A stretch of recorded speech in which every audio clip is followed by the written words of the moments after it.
5G बहू। सुमित्रा जी का बेटा था अमित और बहू का नाम था अमृता। सुमित्रा जी की बहू की बातें सुनकर ऐसा लगता था कि जैसे वो बहुत इंटेलिजेंट है, क्योंकि उससे कभी भी कोई भी सवाल पूछो फट से जवाब दे देती थी। अरे भाई, उसके जवाब से तो गूगल भी पीछे रह जाता था। और इसलिए कम से कम सुमित्रा जी के घर में तो किसी को भी गूगल की जरूरत ही नहीं पड़ती थी। जब भी घर में कोई बात चलती, कोई कुछ भी कहता, तो अमृता फट से कह देती, ये तो मेरे साथ भी हुआ था, मुझे इसके बारे में सब मालूम है। एक दिन सुमित्रा जी अमित और अपनी बहू अमृता के साथ अमित के बुआ जी, फूफा जी यानी कि मुकेश और उर्मिला जी के यहाँ पर मिलने के लिए गए। अरे बहुत अच्छा किया अमित बेटा, इतने दिनों के बाद आए हो तुम। हाँ सुमित्रा भाभी, कभी तो आ जाया करिए अपने बच्चों को लेकर। आपकी बहू के आने से तो हमारे घर में भी रौनक आ गई है। वो क्या है ना, अमित ऑफिस के काम में बहुत बिजी रहता है, इसलिए उसे तो वक्त ही नहीं मिल पाता। अच्छा, लगता है नौकरी काफी मुश्किल है अमित की। अरे नहीं फूफा जी, ऐसी कोई बात नहीं है। आप तो जानते हैं ना प्राइवेट जॉब में कितना काम होता है। अरे कोई समझे ना समझे, मुझे तो पता है प्राइवेट नौकरी में इतना काम करना पड़ता है कि इंसान की आफत आ जाती है। लेकिन बेटा, तुमने तो कभी जॉब की ही नहीं, तुम्हें कैसे पता?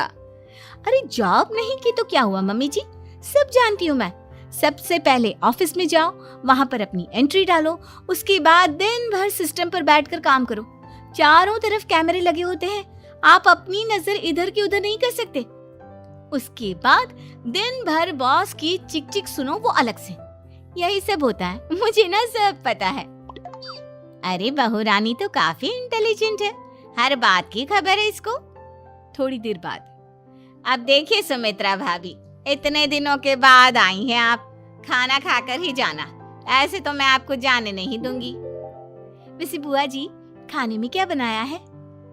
वो क्या है ना बेटा, आज तुम्हारी बुआ जी की तबीयत थोड़ी ठीक नहीं थी, इसलिए हमने सोचा कि जब तुम लोग यहाँ आ जाओगे तो बाहर से खाना मंगवा लेंगे और साथ में बैठकर खाएंगे। लेकिन बस प्रॉब्लम इतनी सी है कि मुझे बाहर से खाना ऑर्डर करना नहीं आता। सोचा जब अमित आएगा तो उसी को बोल दूंगी। अरे मुझे आता है ना, मैं कर देती हूँ ऑर्डर। बताइए क्या क्या मंगाना है आपको? इटालियन, कॉन्टिनेंटल, इंडियन, पंजाबी, सब पता है मुझे। क्या बात है बहू, क्या घर में भी खाना रोज बाहर से ऑर्डर करती हो? अरे नहीं बुआ जी, ऐसी कोई बात नहीं है, बस मुझे ना सब पता है। कोई बात नहीं अमृता, मैं अपने फोन से ऑर्डर कर देता हूँ। अरे क्या बात है, आजकल ऑनलाइन डिलीवरी पर कोई ऑफर नहीं चल रहा है, वरना काफी पैसे बच जाते हैं। कैसी बात करते हैं अमित, मैं कह रही हूँ ना मुझे सब पता है। मुझे एक बहुत अच्छा ऑनलाइन डिलीवरी वाला मालूम है, जहाँ पर 50% ऑफ मिल जाएगा। और आज तो वैसे भी फ्राइडे है ना, फ्राइडे को तो उस पर 50-70% ऑफर मिलता ही मिलता है। अरे क्या बात है, इसके बारे में तो मुझे पता ही नहीं था। अरे बेटा, जिस चीज के बारे में किसी को पता नहीं होता, हमारी बहू को पता होता है। एक काम कर, तू उसी को ऑर्डर करने दे। क्या बात है अमृता बेटा, तुम तो बहुत इंटेलिजेंट हो, सब कुछ जानती हो। कुछ दिनों के बाद सुमित्रा जी की कुछ सहेलियां उनसे मिलने के लिए आती हैं। अरे सुमित्रा बहन कैसी हो, बहू कैसी है तुम्हारी? अरे पूछिए मत, बहुत इंटेलिजेंट है मेरी बहू, सब कुछ जानती है। क्या बात है, बहू के आने के बाद तो औरतें दुखी हो जाती है, लेकिन तुम तो बहुत खुश लग रही हो। वो क्या है ना, मेरी बहू है ही इतनी अच्छी। अरे तो बुलाओ ना, हमारे साथ बैठेगी, बातें करेंगी तो हमें भी अच्छा लगेगा। सुमित्रा जी अमृता को बाहर बुलाती हैं और उसके बाद सब लोग बातें करने लगते हैं। क्या बताऊं, कुछ दिनों से घुटनों में इतना दर्द हो रहा है कि चला भी नहीं जाता। अब बुढ़ापे में तो ये सब चलता ही रहता है, क्या कर सकते हैं। आंटी जी, आप योगा करिए, योगा और साथ में ना काले तिल खाया करिए, आपके घुटनों का दर्द भाग जाएगा। लेकिन तुमको ये सब कैसे पता बेटा? अरे मेरे भी घुटनों में दर्द होने लगा था, मैंने योगा किया और काले तिल के साथ गुड़ मिलाकर उनके लड्डू बनाकर खाए, एकदम ठीक हो गए हैं मेरे पैर। अमृता, ये तुम क्या कह रही हो? इतनी कम उम्र में तुम्हारे पैरों में दर्द कैसे हो सकता है? अरे मम्मी जी सच कह रही हूँ, एक बार अगर कोई ये नुस्खा अपना लेना बस मजा आ जाए। ठीक है बेटा, अगर तुम कहती हो तो मैं ये करके देखती हूँ। मुझे सब पता है आंटी जी, ये मेरे साथ हो चुका है, इसीलिए तो बता रही हूँ मैं आपको, ऐसे नहीं बताती किसी को। कुछ दिनों के बाद अमित अमृता को अपने दोस्तों के साथ घूमने के लिए ले जाता है। क्या यार, क्या जिंदगी हो गई है। सारा दिन ऑफिस का काम करते रहो, अपनी हेल्थ पर तो ध्यान ही नहीं दे सकते। अरे क्यों नहीं दे सकते अपनी हेल्थ पर ध्यान, सब दे सकते हैं। इंसान चाहे तो कुछ भी कर सकता है। क्या बात है भाभी, आप इतनी श्योरिटी के साथ कैसे कह सकती हैं? अरे आजकल ना एक से एक एप्लीकेशन है मार्केट में, और जानते हैं उसमें कुछ एक्सरसाइज तो ऐसी बताते हैं जिन्हें आप अपने ऑफिस में बैठे बैठे, मेरा मतलब लैपटॉप पर काम करते करते भी कर सकते हैं। अमृता, ऐसी एक्सरसाइज के बारे में तो मुझे भी नहीं पता था, तुम्हें कैसे मालूम? अरे मुझे सब पता है, हर चीज की खबर रखती हूँ मैं, जानते हैं ना आप। लेकिन ऐसी कौन सी एप्लीकेशन है और ऐसी कौन सी एक्सरसाइज है भाभी? एक मिनट, मैं आपको अपने मोबाइल में दिखाती हूँ। अरे वाकई में भाभी तो सही कह रही हैं। देखो यार, इस पे कितनी अच्छी एक्सरसाइज दिखाई गई है। अपनी चेयर पर बैठे बैठे एक्सरसाइज भी कर लो, काम भी और हेल्थ भी। वाह भाभी वाह, मजा आ गया। लेकिन अमृता, तुम्हें इस बारे में कैसे पता?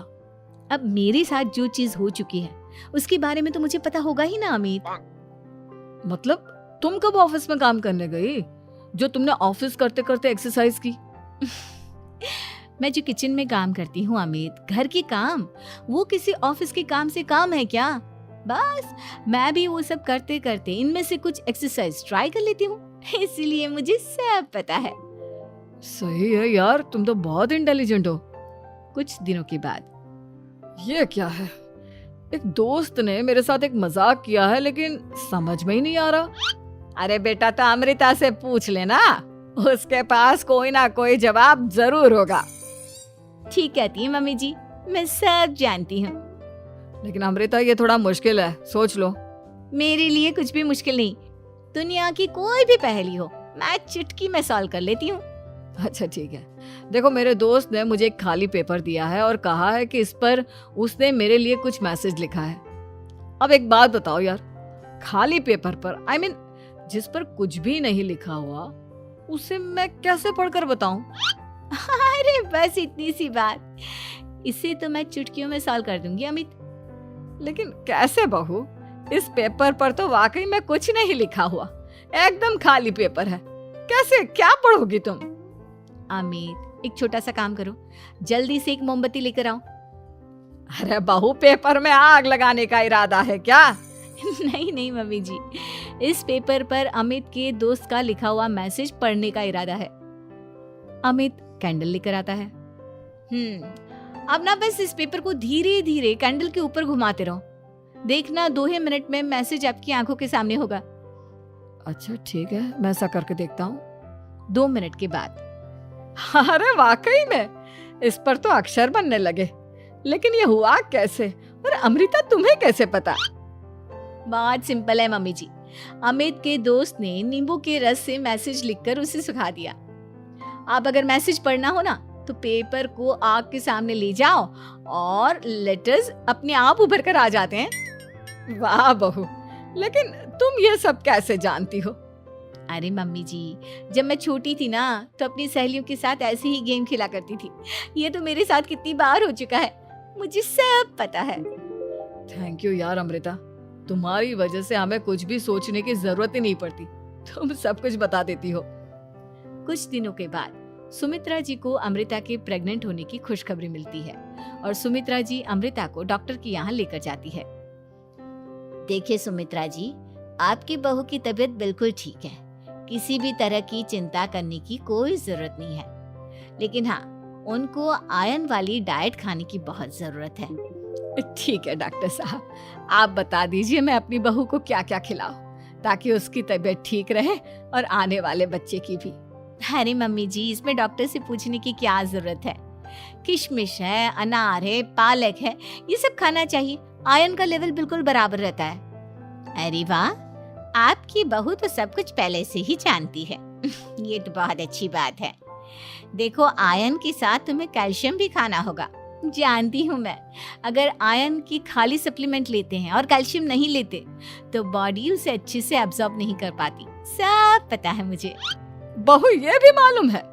हाँ मम्मी जी, आप तो जानती है ना, मुझे सब पता है। आपकी बहू की बातें सुनकर अच्छा लग रहा है। मुझे ऐसी बहुत कम लड़कियां मिलती हैं जिन्हें इतनी नॉलेज होती है, सारे सवालों के जवाब देती है। और हमारे इंडिया में तो वैसे भी हालात बहुत खराब है। बिल्कुल ठीक कह रहे हैं आप डॉक्टर साहब, लेकिन मैं उन लड़कियों की तरह नहीं हूँ। बहुत ख्याल रखती हूँ मैं हर चीज का। और जानती हैं आप, हमारे घर में तो किसी को किसी चीज के बारे में गूगल करने की जरूरत ही नहीं पड़ती। बिल्कुल ठीक कह रही है अमृता। अरे कुछ भी पूछ लो, इसे सब पता होता है। अरे वाह, तुम तो बड़ी कमाल की लड़की हो। चलो, ये तो बहुत अच्छी बात है, लेकिन फिर भी डॉक्टर की सलाह पर पूरा ध्यान देना चाहिए। वैसे क्या चाहिए तुम्हें, बेटा या बेटी? अरे डॉक्टर साहब, कुछ भी हो जाए, बस बच्चा अच्छे से हो जाना चाहिए। मुझे तो दोनों में से किसी से कोई भी परेशानी नहीं। और सुमित्रा जी, आप? डॉक्टर मैडम, मुझे तो लड़के और लड़की में कभी भेद करने की आदत ही नहीं है। पोता आए या पोती, मेरे लिए तो दोनों एक बराबर है। सुनकर अच्छा लगा। वैसे आप जानती हैं, हमारे यहाँ पर तो लोगों को बड़ी बेचैनी रहती है ये जानने की कि पेट में लड़का है या लड़की, लेकिन विदेशों में ऐसा नहीं होता। हाँ, वहाँ पर तो सब कुछ पहले से ही बता देते हैं ना। ये भी कोई बात हुई भला? लेकिन तुम्हें कैसे पता कि वहां पर सब कुछ पहले ही बता देते हैं? अच्छा हाँ, तुम तो सब कुछ पहले से ही जानती हो ना। तुम्हारे साथ तो सब कुछ पहले से ही हो चुका होता है। नहीं मम्मी जी, ये तो मेरे साथ पहली बार हो रहा है, इसलिए मैं ये डायलॉग नहीं बोल सकती। अमृता की बात सुनकर सुमित्रा और डॉक्टर दोनों हंसने